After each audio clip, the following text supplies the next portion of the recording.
12 Bar Bruise. This is apparently the first album of King Gizzard and the Lizard Wizard, so I'm very excited. I just reacted to Willoughby's Beach, which was one of the most fun little punk albums I've ever heard. It immediately got loved and downloaded. I will also say, of the 5 Giz albums I have heard, it ranked number 5 to me, which I don't feel bad about saying, because I've heard some fucking bangers. So we are going to get into this one. I could not be more excited because, admittedly, I really think Giz has moved into a top 5 band for me, and this will be my 6th album, along with quite a few live performances I reacted to. They just have elements of everything I like. You know, Dave Matthews Band is one of my favorite. Seeing the jam band element of somebody like a Dave Matthews Band in a band that is as versatile as Giz is has really, really, really hit me hard. It's just everything I like about music, from its versatility, to the virtuosity that these guys bring as far as their instrumentation. They're fucking dope. So we're going to hop into this. 12 Bar Bruise. I noticed there are 12 songs.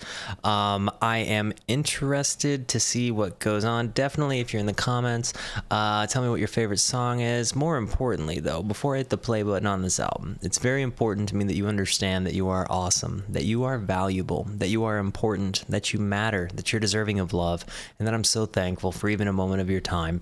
If you like what you see, feel free to hit the like and the subscribe button. It goes a long way to help me out. If you really like what you see, hang out with us on Twitch. I do these reactions live on Twitch. I stream Monday to Thursday, 9 p.m. GMT -7. And every Wednesday, I react to a different Giz album. So Wednesday is Giz Day. Hang out with the Rooskies. We would love to have you by. Without further ado, guys, 12 Bar Bruise. Where is it going to rank for us? Let's go.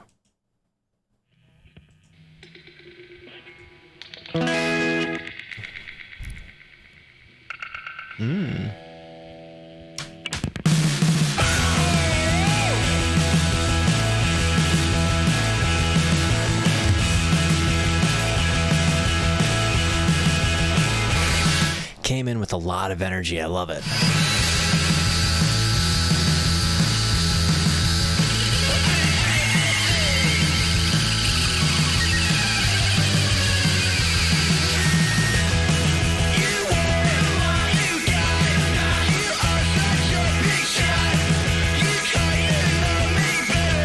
Okay, this is already amazing because he called somebody a cunt in this song in like the first 5 stanzas. Fantastic.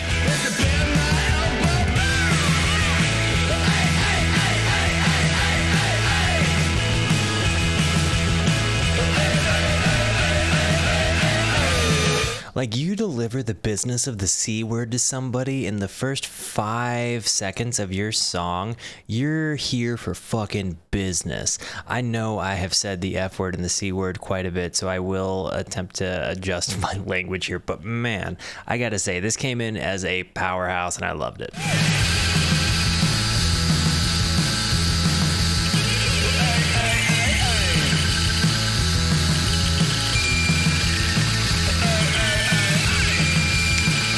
It also occurs to me, I'm probably not going to tell my mom to watch this particular YouTube video because she's a big fan of me, not Giz.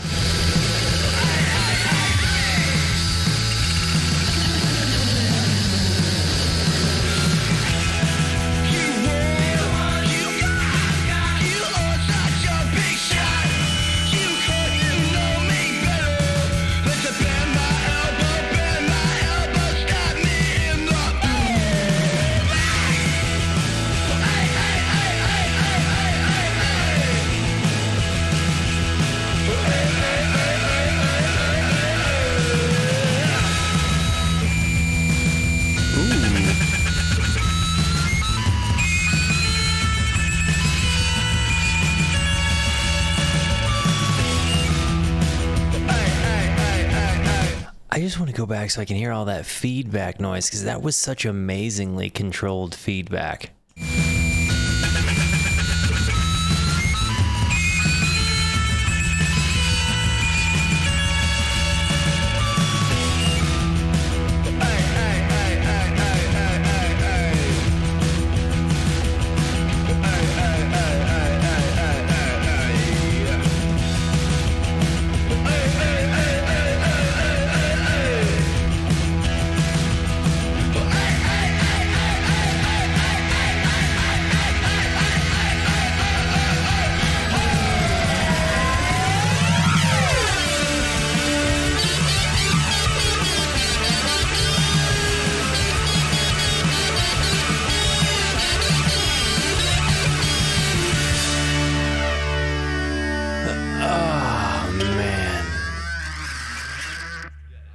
Yeah, okay. So just saying, like this song, they came in hot and heavy with a lot of energy, but I really really really really like this one. As far as, you know, the garage rock kind of sound, the flange sound on the guitar, I really really loved that. But like I think that there's just this really cool mix of like garage rock and psychedelia that happened in this particular song that really really really captivated me. I was super about it.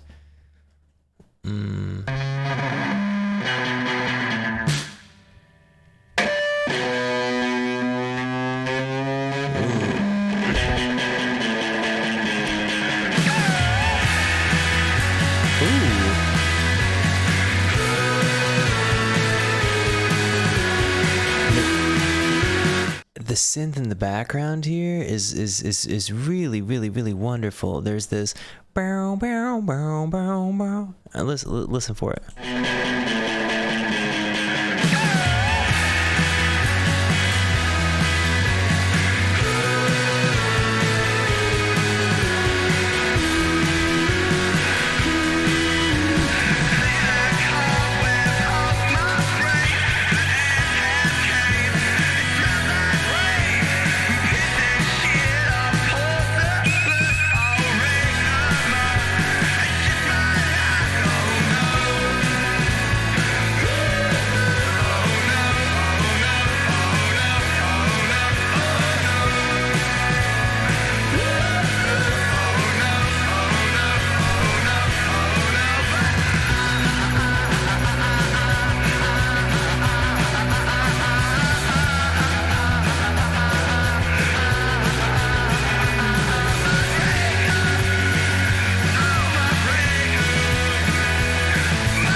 So the time signature change, this has a lot of like kind of pop punk vibes to it too. It kind of reminds me of music that would come out like 2004 to 2008. But I again, just the noises that they're really bringing to the table here really make me happy. The time signature changes, it really feels like what I have heard. This album really foreshadows a lot of that. I really love it, and it feels kind of like their noises are self-referential but evolving as they go. And again, it's just really cool to hear that kind of evolution in a band, especially when you go back to the early days. And very much agree that this would fit a THPS game.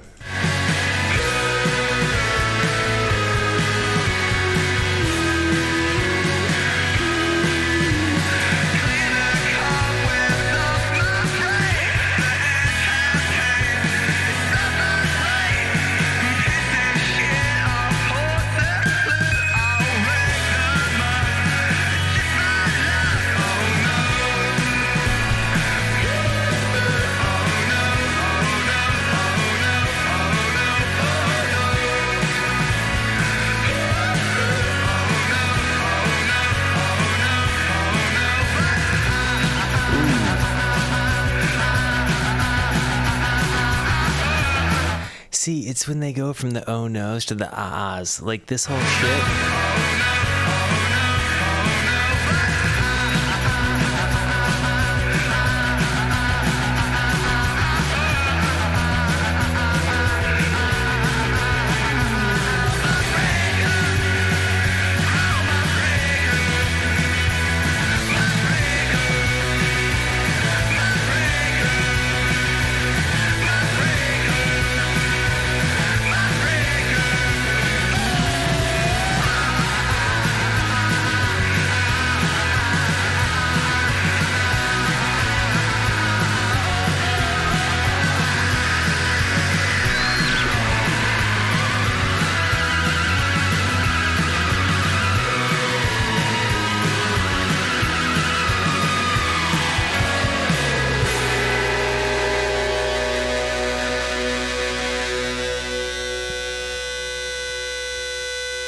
Muckraker was another one that was just really, really cool. And again, when you see the time signature changes, like they do them so consistently here, like they have the sections of the song, like one section, time change, go back, time change, whereas they do it so much more sporadic in their future albums. But it's it's super cool to see where it started.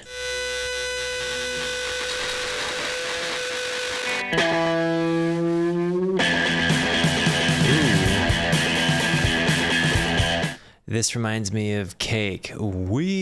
Comfort Eagle, I think.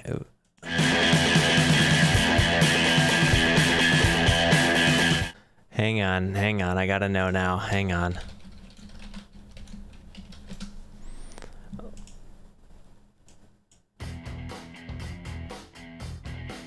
Okay. Do you hear that?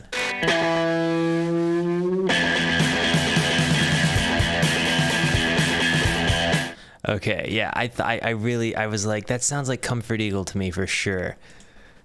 Okay.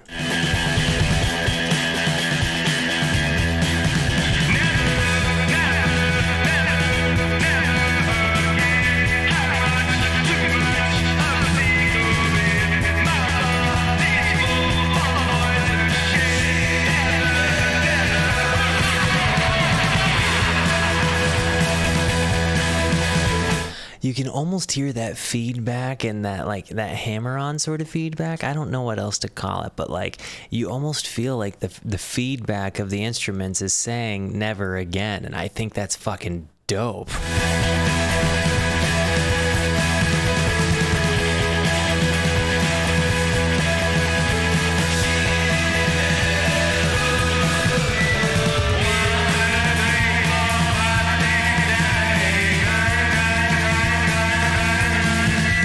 One, 2, 3, 4, 5, 6, 7, 8, 9, 9, 9, 9. And I like that it's like the German no for 9. This is dope. And Cake still is great, just so you know. The Comfort Eagle album changed my life, and I want to say I got it from my brother when I was in freshman year. I think he bought that album and he didn't ever listen to it, so I listened to it like crazy.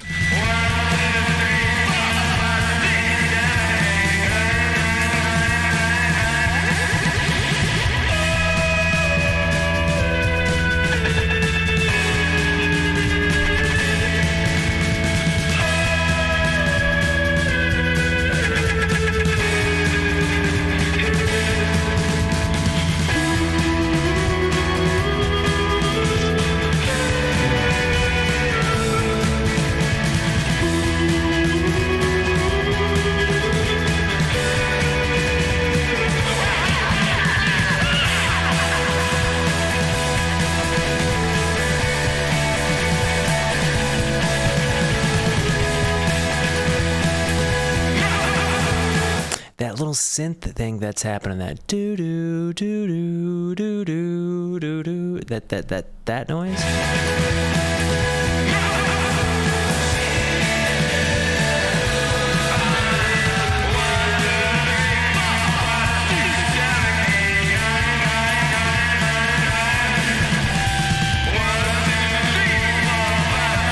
Oh, maybe they're not still. Great, then. My bad. Dang, I didn't realize it'd been 12 years. My bad to Cake fans everywhere. I guess that shows I'm a little dated and still living in the years of the Comfort Eagle.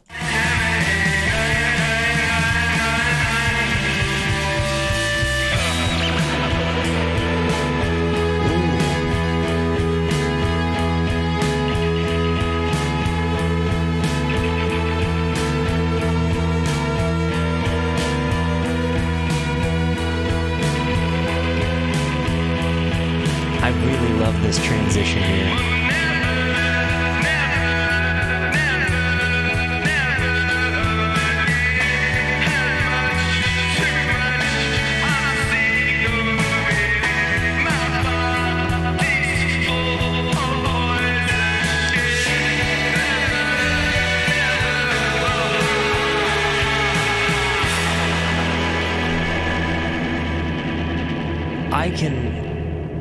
I can absolutely see how that would be a favorite song on the album so far. That one, excuse me for my yawn.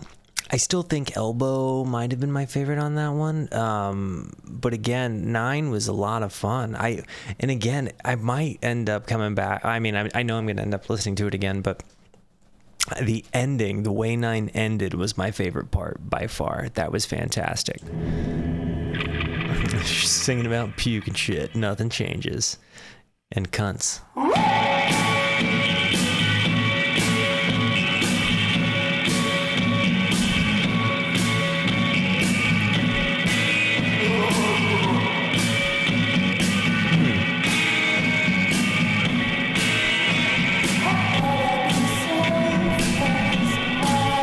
Who's singing? My voice, my ears are really developing a crush on this.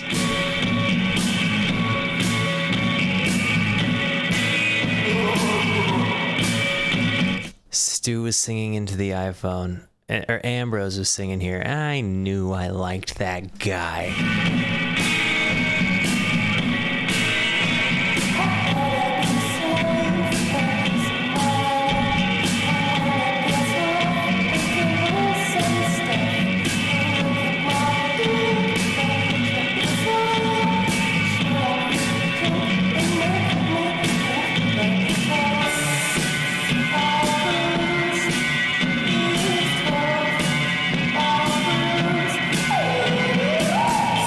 So if this was all filmed on iPhone 4s, or 4 iPhones placed around the room with Stu singing into one of them, this is the lowest lo-fi.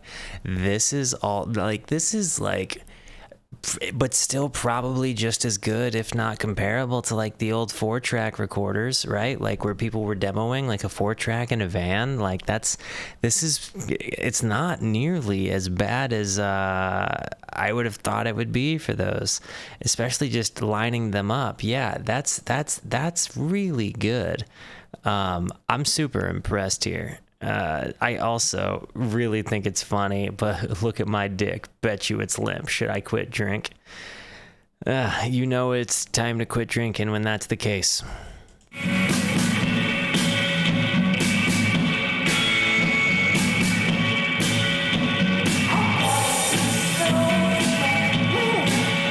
Me too.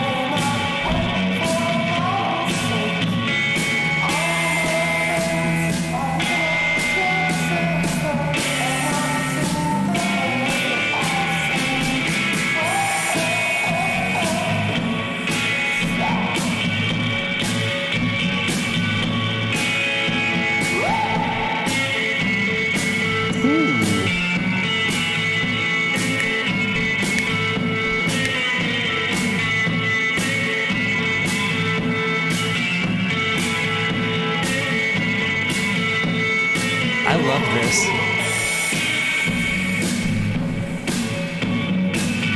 That bass line walking, doon doon doon doon doon doon.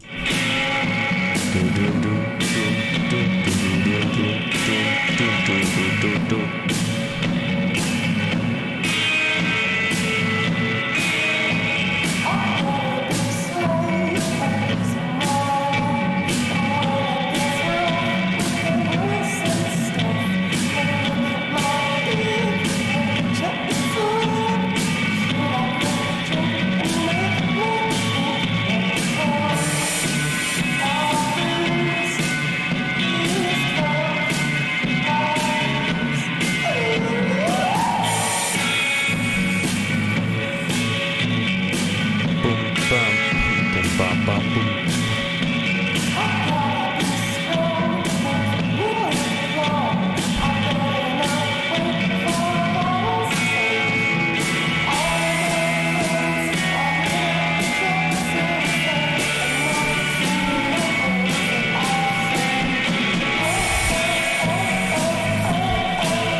this whole thing has made me really, really, really happy. I just love that consistent walk of the bass, and I just love, like, again, it's very consistent. It's kind of like a train, really droning. I think this 12-bar Bruise might have been my favorite. As lo-fi as it was, as rough and dirty as it was, like, all of those sort of elements about it, like, you can hear their clothes brushing up against each other, and I mean, dude, this is fucking lit.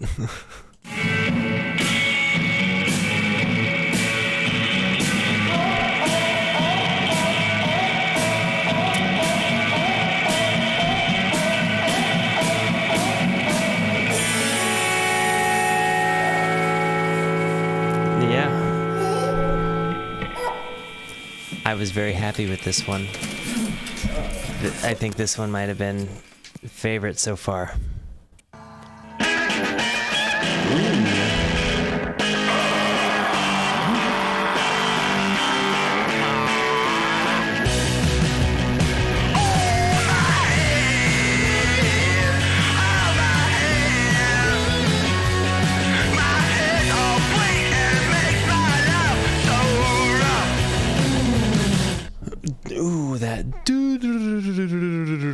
Sound also really, really, really dope. I can't get past the garage rock sound. Like, again, the hives and the vines come to mind a lot with these guys. In at least these last two albums, like the first two, Willoughby and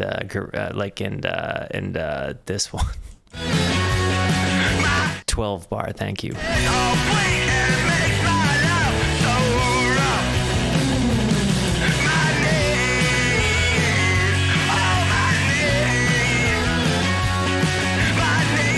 A little bit of the Stooges there too.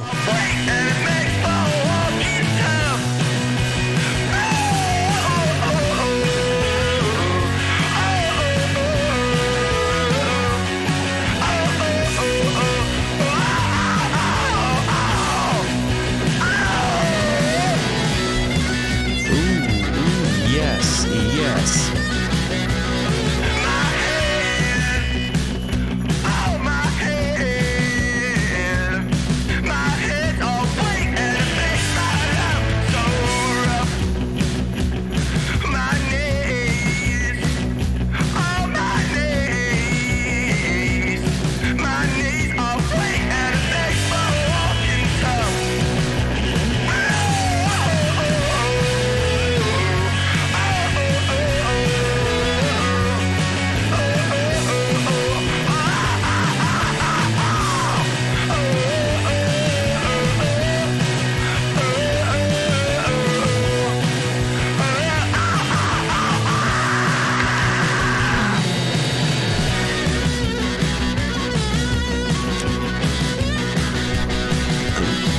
This is amazing.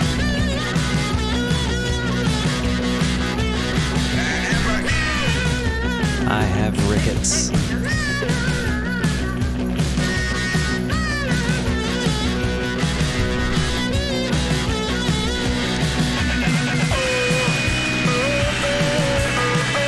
He says, yeah, Ambrose there. No, man. See, he says, I have rickets. Obviously.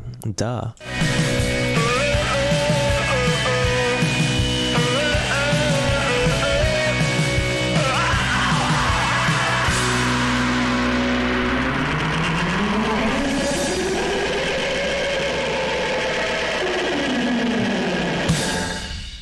That was amazing. That was amazing. Really? Ooh, okay. This seems very different. Look at all these lyrics here. Let's go. Sam Cherry's last shot, sorry. That morning, the wagon master of a train came into the post greatly excited and reported that the dead body of a man and horse had been found in the road about 6 miles from the post. A company of infantry was immediately ordered out and proceeding to the spot found the body of Sam Cherry, pinned fast to the ground by the dead body of his horse. Ooh. The search was continued And in the lateral canyon, we found the bodies of Sergeant Love and the 3 privates riddled with bullets, mutilated and disfigured. But giving every evidence of having sold their lives as brave men should. The trails were examined and the whole story worked out. The party had traveled along the road nearly to the entrance of the canyon of Olympia. I love that we're being told Western in this right now. This is so fucking cool. This is so fucking unexpected. The wild rose passed, and suddenly about 30 mounted Indians dashed from the bushes along the stream, cutting it off in retreat towards the fort and driving it up the lateral canyon. Suspecting a trap, Sam Cherry suddenly turned, dashed through the line of Indians, regained the guitar in the background. I'm pausing it. I'm gonna go back a few moments, but this is fucking nuts. Like this was like that noise there. No one tell me something is coming. Suspecting a trap, Sam Cherry suddenly turned, dashed through the line of Indians, regained the road, and ran for life away from the fort, followed by a number of yelling savages. He was evidently doing well when his horse stumbled and fell, breaking his neck. Oh, and damn. Sam's leg to the ground.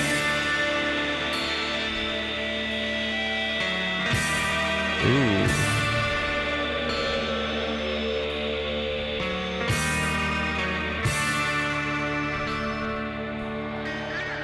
This is so dope. I love this. In an instant, he was surrounded by the exultant Indians. Raising himself slightly, Sam fired 5 shots at his enemies. And turning the muzzle against his own temple, he escaped the tortures of their vindictive rage by his last shot. The baffled and terrified Indians ran away as fast as their ponies could carry them. Not touching the body, not even taking the arms. Such is the way out the West. People die in extreme barbaric ways. But we're taking their land, and in return, they take our viscera and spread it across the desert plains.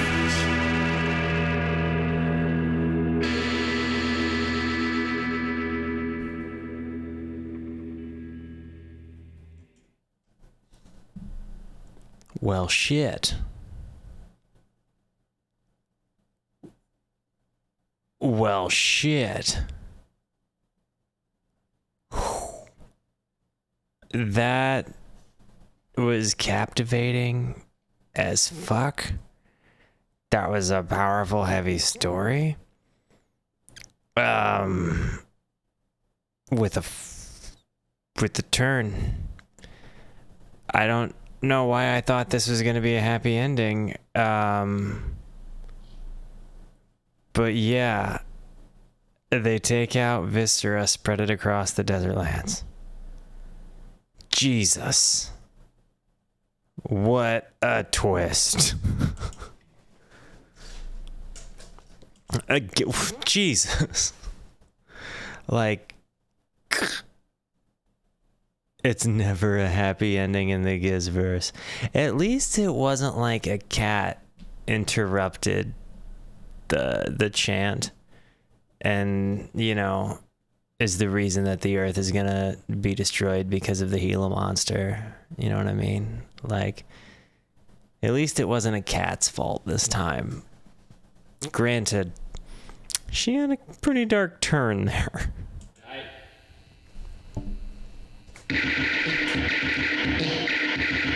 It's like a drum machine.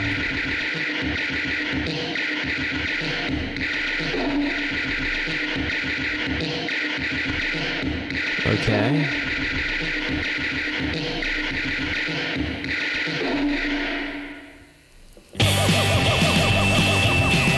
Hey.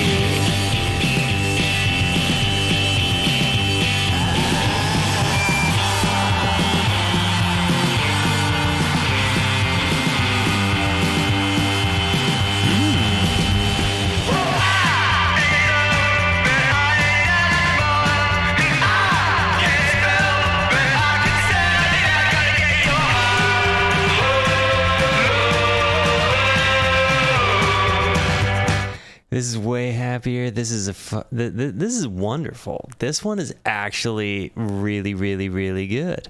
I ain't dumb, but I ain't smart, and I can't spell, but I can sound it out.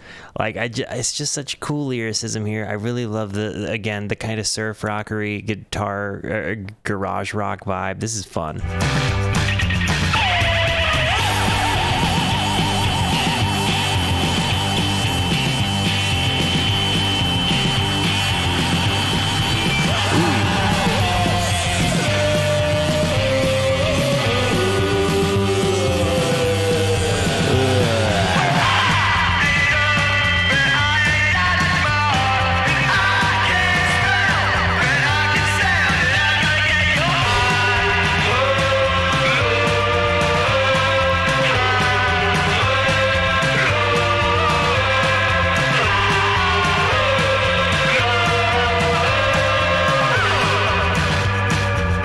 You know what's really cool is like, so this is kind of getting back more into their whole like surf punk garage rock sound, but it's really cool because you're starting to see their songs are getting longer and longer, right? Like they're taking more confidence in their sort of jam bandy vibes with it. And I think that really says something, like, because again, this is like 12 songs totaling 30 some minutes, whereas I just listened to like 9 songs totaling like 41. So it feels like their songs have really developed a lot more substance with the kind of crazy directions that they take. Stu and Ambi wrote this one. Gotcha. Damn, their transition pieces, their heavy hitting guitar, and the screaming, their screams. There's so many different characteristic Giz screams, and I love it.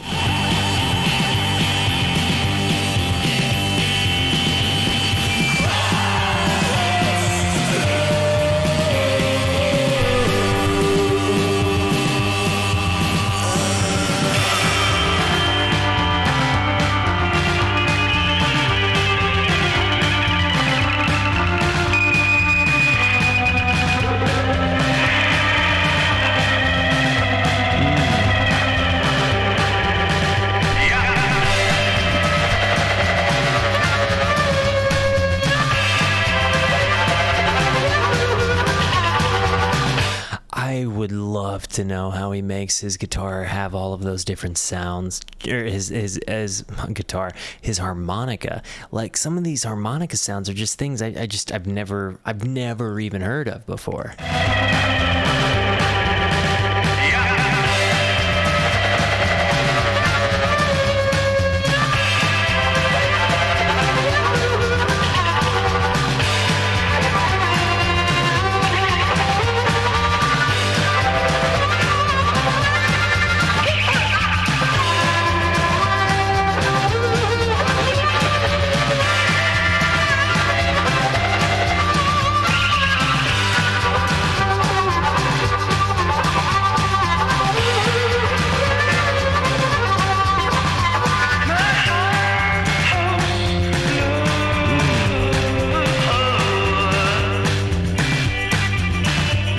The bass is still kind of doing the same sort of doon doon doon doon doon doon doon doon doon. Like it's really chugging along. I feel like there are a lot more consistent sounds in these earlier albums that I've heard, right? Like there's a lot more repetition. And it feels a lot more structured and formed than a lot of their music does now. While a lot of their music is structured, it doesn't necessarily follow like the conventional like verse, chorus kind of shindig.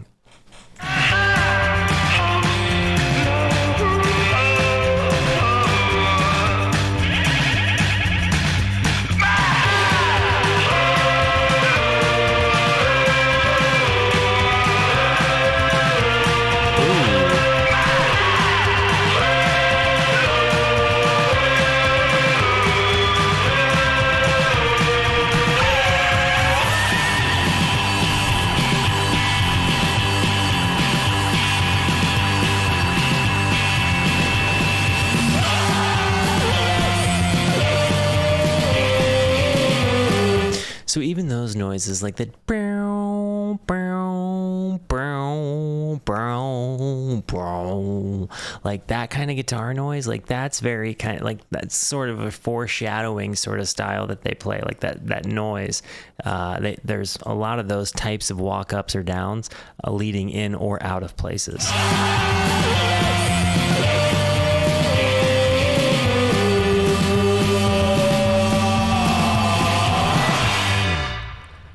Dope song. How did we make it? Okay, so that would have been the like B-side, first song of the B-side.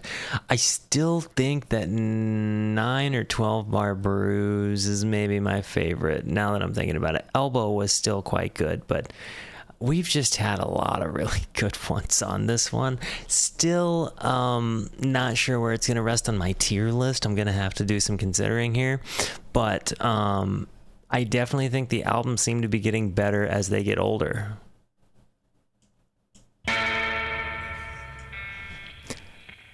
I mean, I think that the more recent albums are the better one. That's how I was supposed to have phrased that sentence there.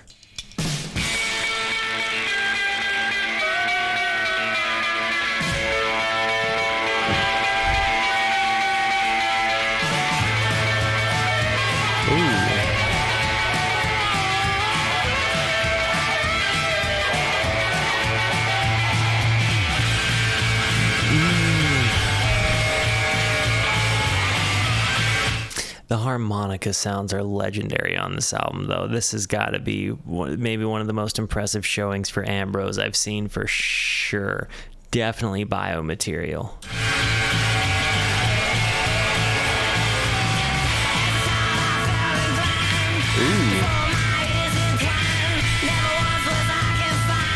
That's got to be Ambrose, right? Like, that doesn't sound like Stu at all. This is definitely my favorite. It's my favorite singing on the album for sure.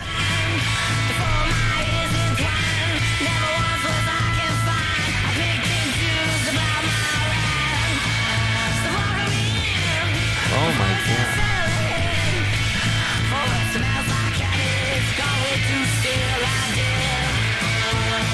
This is my favorite Ambrose song. Like, and I like Iron Lung for his part in Iron Lung, and I'm saying specifically the KEXP Iron Lung, but like, this has been my favorite Ambrose appearance for sure.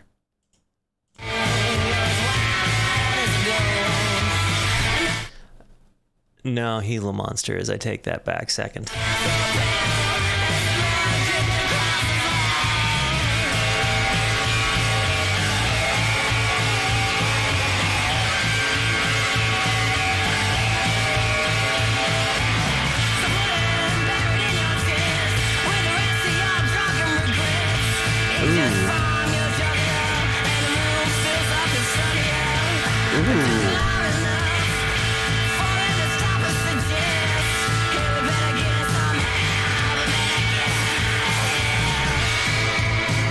That voice is so gnarly. I'm immediately Cutthroat Boogie is my favorite song on this album already. Immediately, Cutthroat Boogie is my favorite song on this album.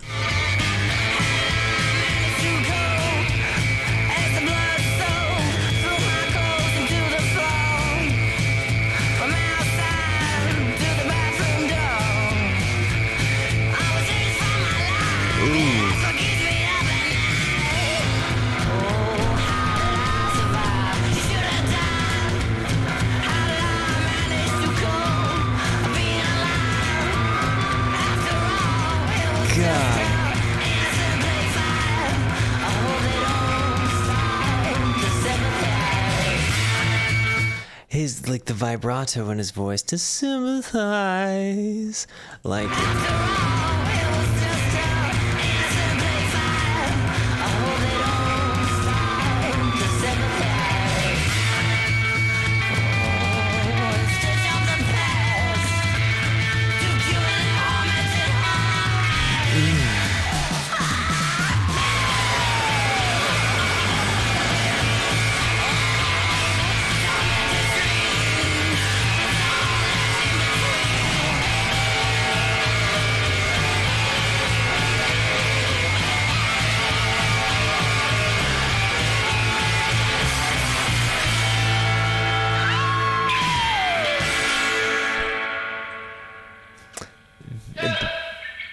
best song on the album.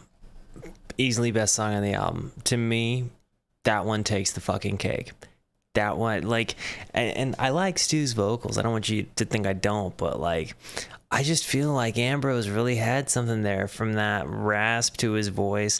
Like the way they had him edited kind of sounded reverby there, had a little bit of like a Gorillaz kind of vocal take at it to him.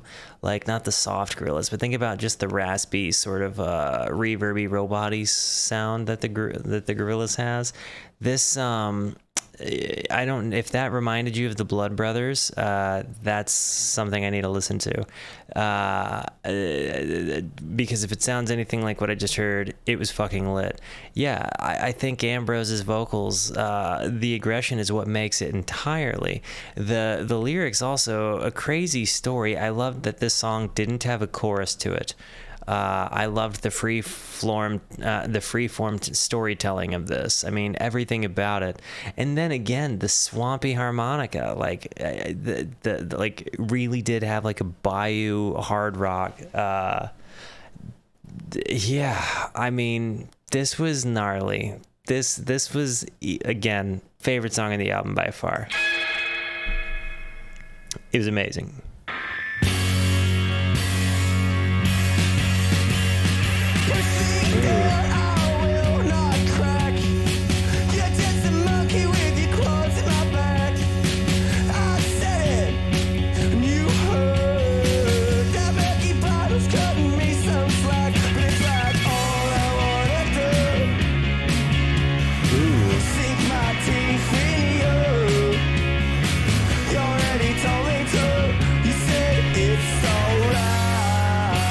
Well, I guess you can't have made the last song that we listened to the fucking single because, you know, it wasn't the Stu, the main lead singer. But this song is good. I'm kind of surprised that this was the single I'm hearing, because I feel like the previous one was the Clear Cut Case. But imagine if that was the single. Maybe that would have made, you know, Ambrose the more consistent lead singer of the band. Who knows?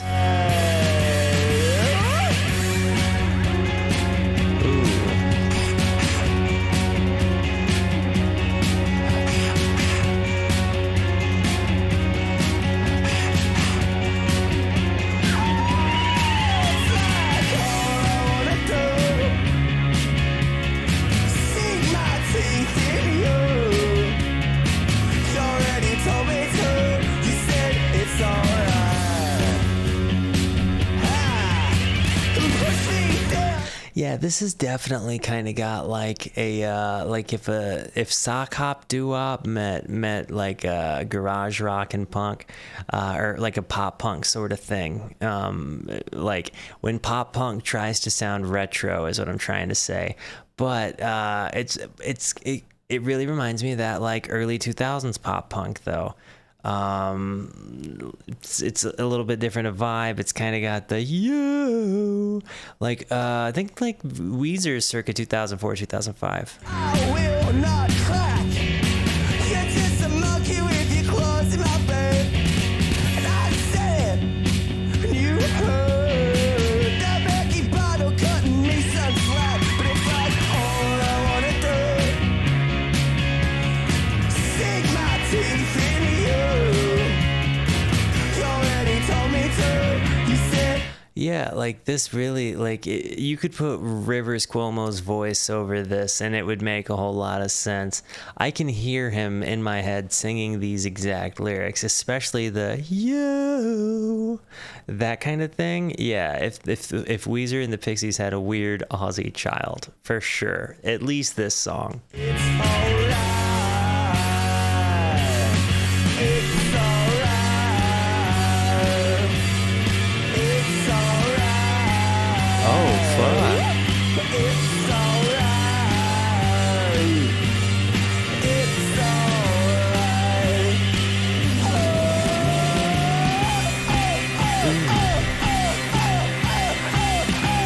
I just want to say that I feel like this is practice for what they would grow to do later. Like the way that totally descended into a different time signature, started kind of getting really chaotic in this part right here. That was really genius. It's alright.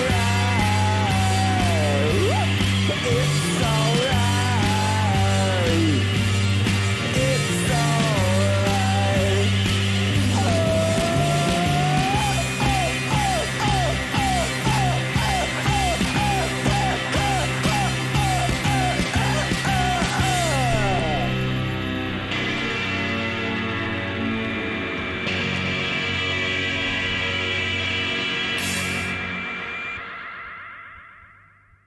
That was wonderful. Ooh, White Castle actually sounds wonderful. I love tiny little burgers. I also really love Crystal, but I think Crystal's Tiny Chicks are really, really good. They used to do the spicy Tiny Chicks, and I realized they're the spicy chicks, and those were lit. Not time signature, just tempo. Yeah, it definitely weird. Mommy, Mom.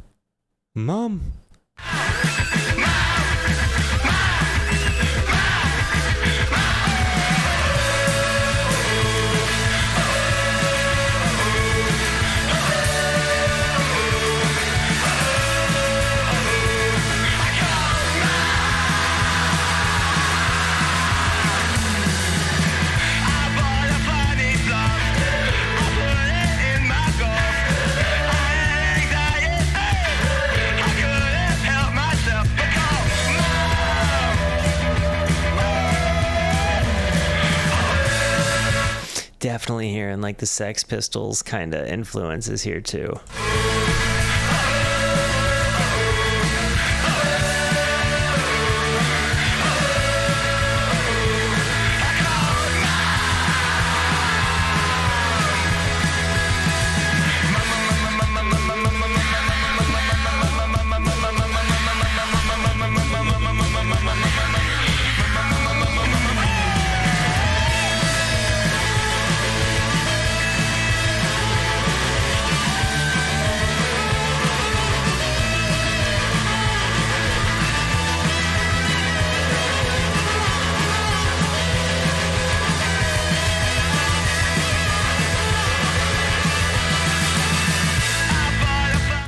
The fucking things he does with that harmonica is mind-blowing.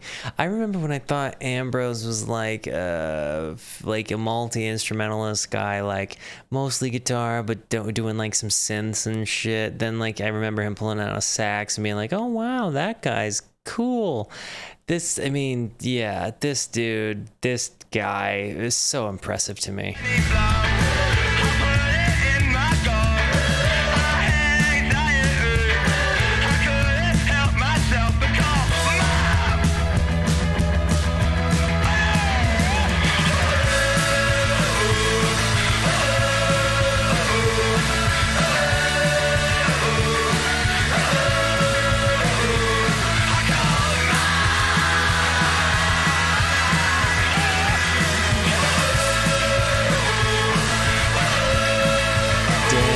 Yeah, I also hear Sapland pour moi by Plastic Bertrand a little bit without the ooh, ooh.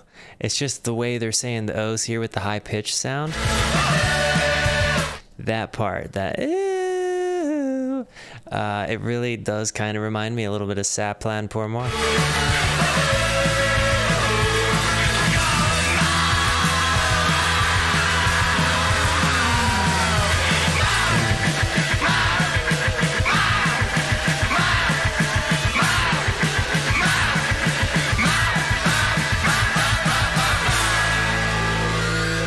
And just so, if you did not know the song he was talking about, Sapland pour moi. All right, here we go. And this is...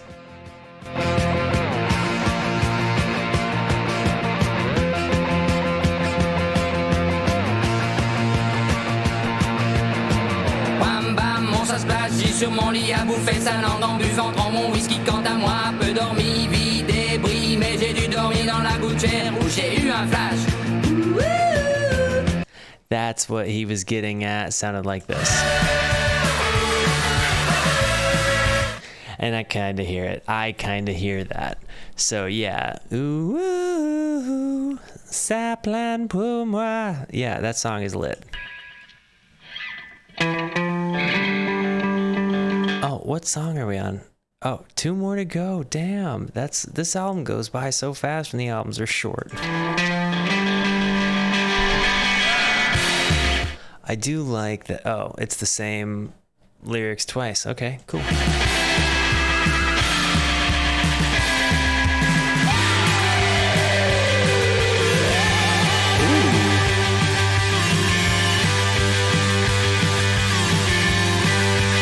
harmonica.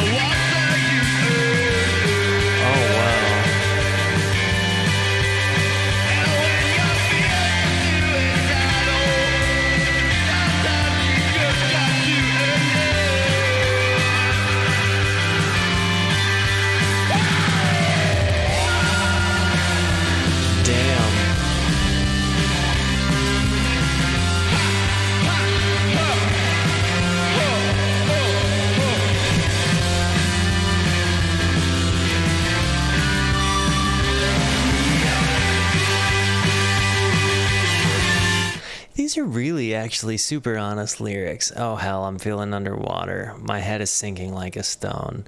And hell, I'm feeling kind of sick. I don't know what's the use in it. And when you're feeling suicidal, sometimes you've just got to unfold. Like, it really does feel like he was just writing about a pretty tough moment in a day in the life, you know? And you put it to this really heavy music and really juxtapose this idea of like really dark lyrics with really upbeat, high energy. I really love the contrast that the lyrics provide this song.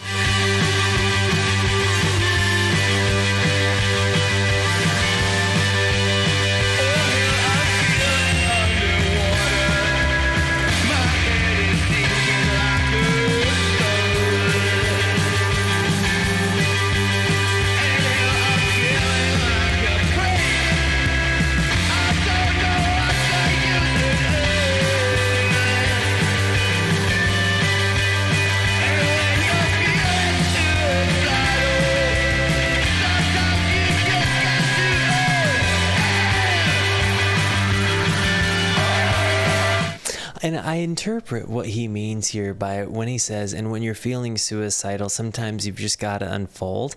I feel like he's just kind of saying, like, let it out, like, untense yourself. You know what I mean?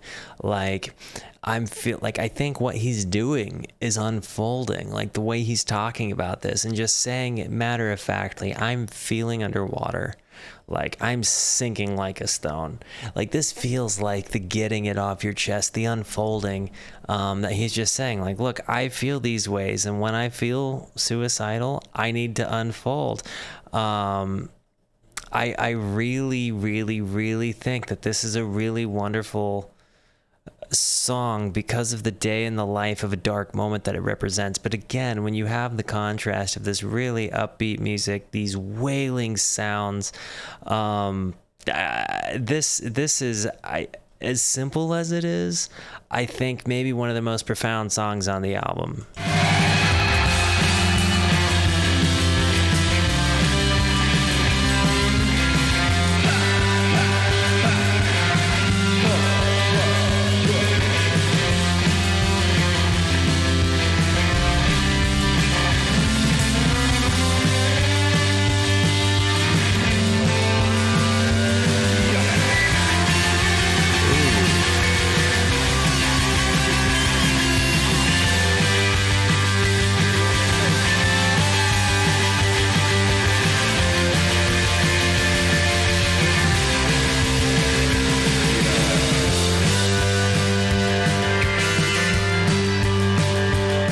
Their transitionary pieces really stand out to me in this album as well. And of course, it's only something that gets much crazier on, right? But like, their shift in dynamic here from the heavy and fast to just kind of where you can see it's kind of descending. Really, just small things like this make me really love a moment in music.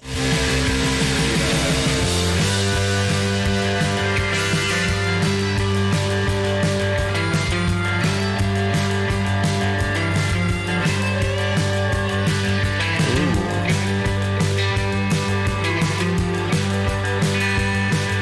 the descent I was talking about.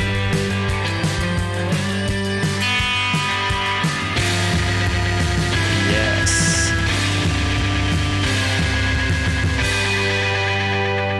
Fucking dope. Fucking dope. This song, this second favorite on there for sure.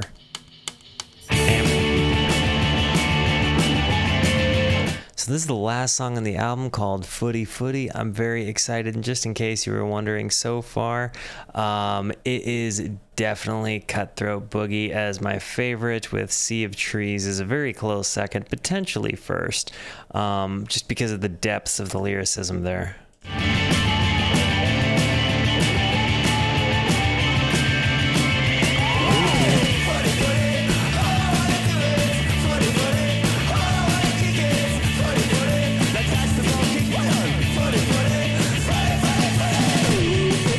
So this is a dude that really likes soccer, huh? Nice. And Christo, Shane Cockadoo Collins, Philip Matera, Gavin Wanganeen, Gary Moorcroft, Ozzy Jones, Bruce Gould, Mike Dormer, Spidey Everett, Spider Burt, Craig Redmond, the 1995 Carlton football team. All that, and I didn't hear one person with the last name Papadopoulos, like I feel like every other soccer player's name is.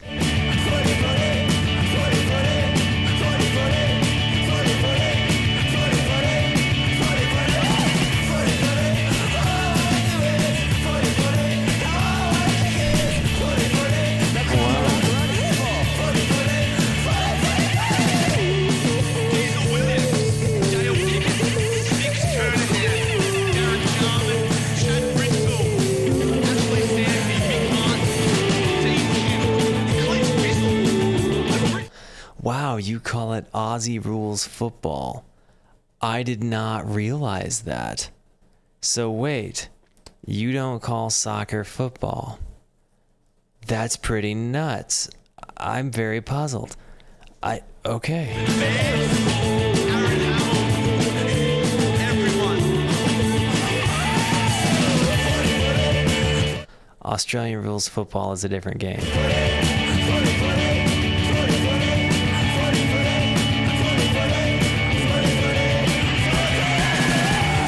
down to Waverley Park. I'm going to sit on the wing. I'm going to eat a pie. I really loved how that went from the footy to this really upscale, like, heavy transition. Go down to Waverley Park. I'm going to sit on the wing. I'm going to eat a pie. I'm going to buy a footy record for $1.50. I'm going to have a full strength beer, you girl. I'm going to take a specky. I'm going to kick a banana. I'm going to eat a banana. I am going to love every second of it. I hate what this game has become. That song was actually quite a bit of fun. I really thought it was just kind of funny the way, if that was Joey talking, that made it a lot of fun to me. Yeah, I think I don't know if it's really just how thick his accent is, or if he was trying to lay it on. But that's just Joey. Dope. I think Joey is probably my favorite character. I think Ambrose is my favorite musician. And Aussie Rules, they use their hands too. Oh Lord. Well, yeah. I mean, I'm not gonna say anything to people in Australia because they gave me, Giz among other things. I mean, AC/DC, Jason Ellis. I'm a big fan of that guy. But the stew woo is one of my favorite noises in the whole wide world. Guys, this album was actually wonderful. As far as a tier, I definitely liked it better than Willoughby. I think I still think Cutthroat Boogie walks out here at the top song for me, with Sea of Trees as second. Those were just really good. There was a huge influence to me. It sounded like kind of the White Stripes and Raconteurs, the Hives and the Vines for sure. I mean, there was a whole bunch of like kind of different pop punky sort of sounds. Again, as far as just branching out, I definitely saw this album as foreshadowing a lot of what was to come. So this is wonderful. Guys, I am between next Giz Day reacting to either I'm in Your Mind Fuzz, or it was going to be, where was it? Infest the Rat's Nest. So Mind Fuzz or Rat's Nest, just so you know. Those are kind of the two I am tossing up. I will be doing a poll, so be looking out for the poll. Before I get off here, I just need you to remember your value. Remember that you matter, that you're deserving of love, and I'm so thankful that you gave me your time. Guys, be the best until I see you next. And comment on your favorite album down there. I love you. Goodbye.